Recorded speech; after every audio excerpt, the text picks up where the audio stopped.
继续关心昨昏在儿童机场有接到通报，讲有一架对北京飞过来中国国际航空的飞行机帮顶头有炸弹。咱的通机场虽检查飞行机，好佳在并无找到炸弹。警方即马正在追查放消息的来源。 日早起11点，托机公司接到通报，一台由北京飞桃园的中国国际航空航班 CA185，好亲像有爆裂物。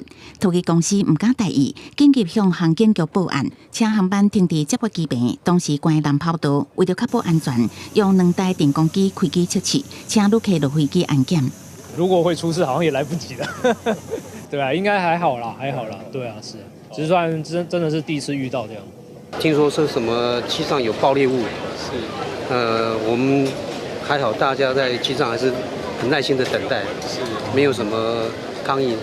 根据了解，这台航班拢总有103旅客，15个机组员，不过机顶的旅客拢唔知有爆裂物的消息。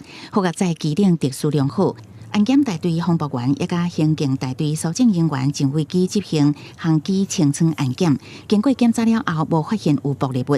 只是国内最近交通运输一直传讲有炸弹恐吓，先是代替第24早起11点接到基隆车站，互人放8粒炸弹。同一天下晡代替高雄往台北列车传出有3粒炸弹。25早起10点代替地下停车场的轿车，佫讲有炸弹，佫甲中国航班传出有爆裂物，已经连3天拢有炸弹恐吓的代志。 最近好像很多单位都有接到类似，像之前的铁路啦、捷运啊，都有接到类似的一个恐吓的一个讯件。那但是这些信件经过查证之后，都属于有一些乌龙或者是刻意在扰乱的一些状况。所以我们目前呢，我们发生任何接到这个状况的时候，我们都是用最严谨的一个态度去做处理。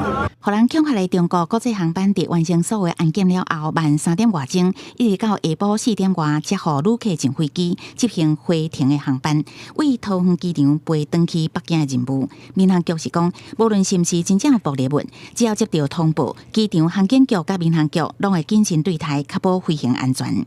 记者综合报道。